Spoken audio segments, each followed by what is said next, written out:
Shalom, Bapak Ibu Saudara-saudari dimanapun kita berada.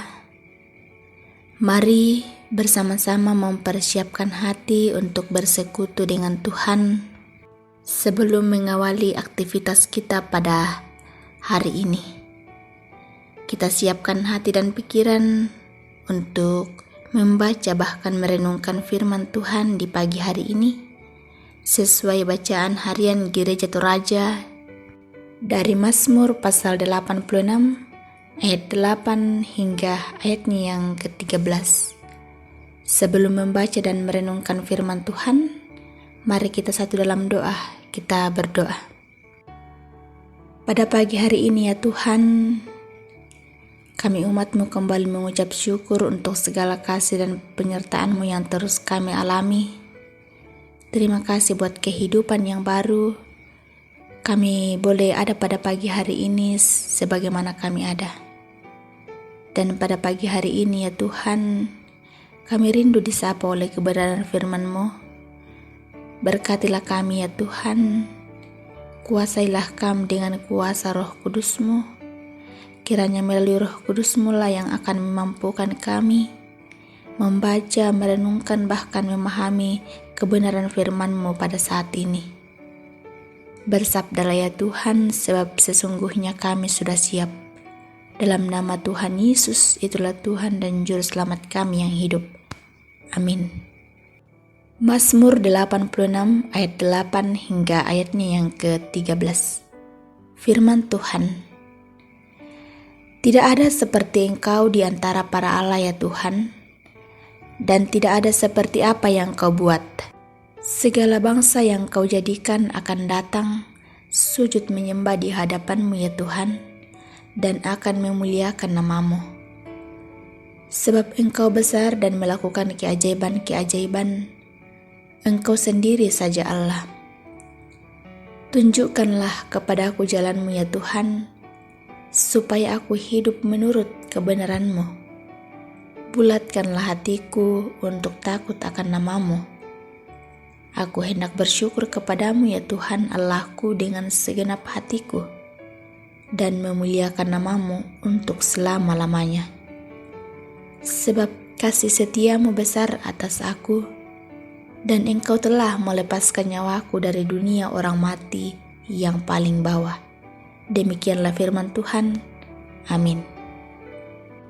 Dari pembacaan kita Mazmur pasal 86 ayat 8 hingga ayatnya yang ke-13 diberi tema Tidak ada yang seperti Tuhan.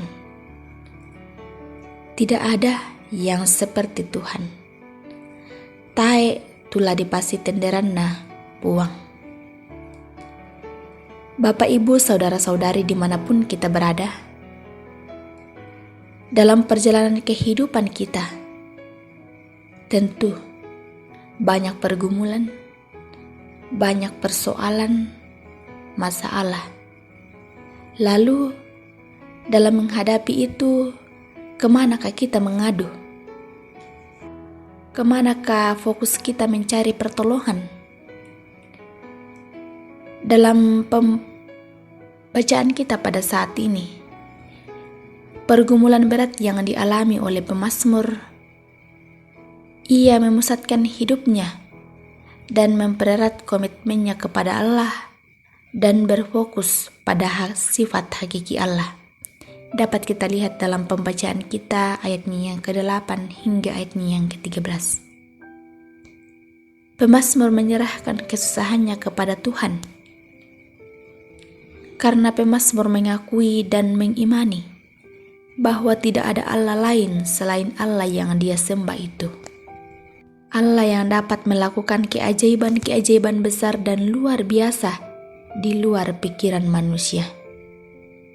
Pemazmur sungguh terbuka dalam mengungkapkan semua keluh kesahnya kepada Tuhan. Di pusat pergumulannya itu, ia tetap memiliki sikap yang mengutamakan Tuhan dan meninggikan kemuliaannya dalam hal ini, penyembahan kepada Tuhan. Ia memohon kiranya nama Tuhan itu dihormati, dihormati oleh semua orang, dan ia sendiri pun takut akan nama itu. Dapat kita lihat dalam ayatnya yang ke-9b dan ayatnya yang ke-11b. Bahkan, pemazmur memohon kepada Tuhan agar Tuhan menunjukkan jalan baginya, supaya pemazmur hidup menurut jalan Tuhan. Dikatakan dalam ayatnya yang ke-11 bagian A. Dalam kerinduannya, pemazmur rindu bersyukur dan memuliakan Tuhan. Sebab kasih Tuhan itu besar bagi pemazmur. Sebagai umat Tuhan, penting untuk meniru apa yang dilakukan oleh pemazmur dalam bacaan ini. Menaikkan pujian, hormat kepada Tuhan, fokus pada penyembahan kepada Tuhan. Walaupun tidak dapat disangkal banyak hal yang dapat membuat kita tidak fokus memberi diri kepada Tuhan. Salah satunya ketika menghadapi persoalan. Mengapa? Karena di mana persoalan itu sering membuat kita seperti orang yang tidak tenang. Karena hati kita dipenuhi dengan rasa gelisah, bersedih, dan bahkan berkeluh kesah.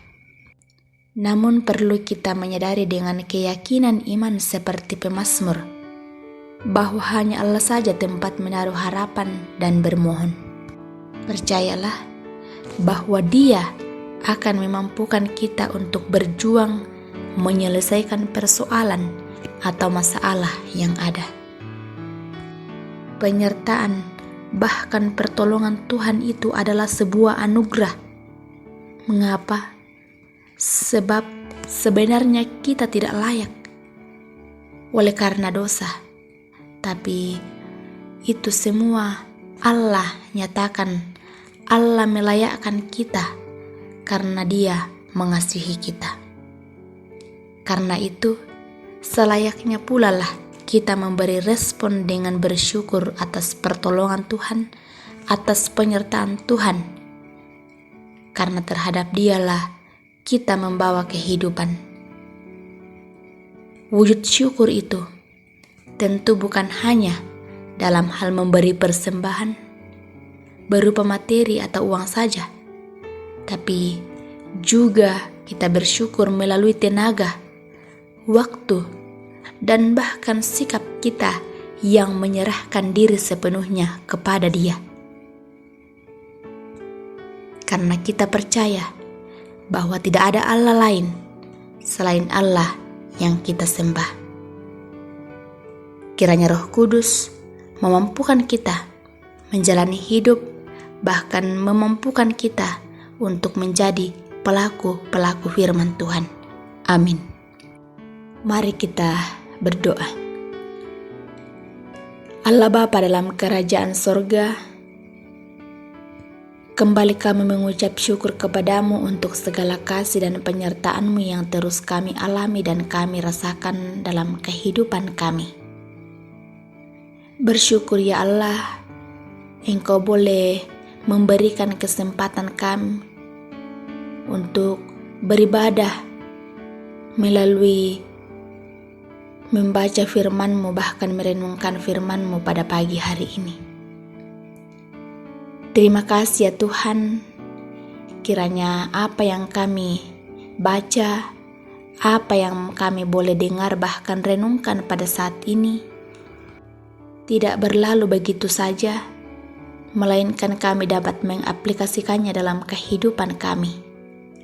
Terima kasih akan firman-Mu yang boleh kami renungkan bersama, yang dapat mengajarkan kepada kami semua untuk menjalani hidup ini.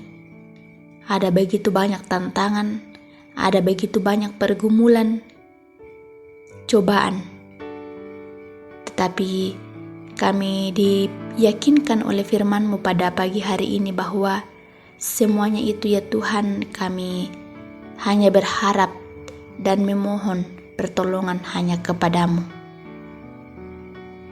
Allah Bapa dalam kerajaan sorga, kiranya tuntunan Roh Kudus mulai yang akan memperlengkapi kami, bahkan memampukan kami untuk mengaplikasikannya dalam kehidupan kami.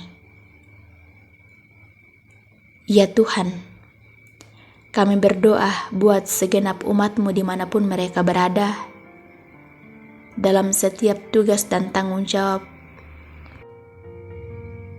Kiranya Tuhan selalu menjaga melindungi mereka. Berikanlah mereka selalu kesehatan, kekuatan dalam mengangkat setiap tugas dan tanggung jawab mereka dengan baik. Sehingga ya Tuhan, semuanya itu apa yang mereka rencanakan, apa yang mereka kerjakan, bahkan apa yang mereka harapkan ya Tuhan, mereka boleh dapatkan sesuai dan seturut dengan kehendak-Mu. Dan dari dalamnya itu ya Tuhan, mereka boleh bersuka cita, bahkan mereka boleh pakai untuk melanjutkan kehidupan yang masih Tuhan anugerahkan kepadanya. Allah Bapa dalam kerajaan sorga, kami juga datang berdoa buat bangsa dan negara kami. Berkatilah setiap pemerintah yang Engkau pakai, karuniakan hikmat sehingga mereka boleh memimpin bangsa dan negara kami dengan baik. Dan dari dalamnya itu ya Tuhan, kami boleh merasakan aman, damai, bahkan hidup saling mengasihi. Perjalanan kehidupan kami sepanjang hari ini, kami hanya serahkan ke dalam tangan pengasihan-Mu. Kiranya boleh jadi sesuai dan seturut dengan kehendak-Mu. Ampunilah setiap salah dan dosa kami. Kami datang berdoa dan mengucap syukur hanya kepadamu. Dalam nama Tuhan Yesus, itulah Tuhan dan Juru Selamat kami yang hidup. Amin. Selamat beraktivitas Bapak, Ibu, Saudara-saudari dimanapun kita berada. Tuhan Yesus memberkati.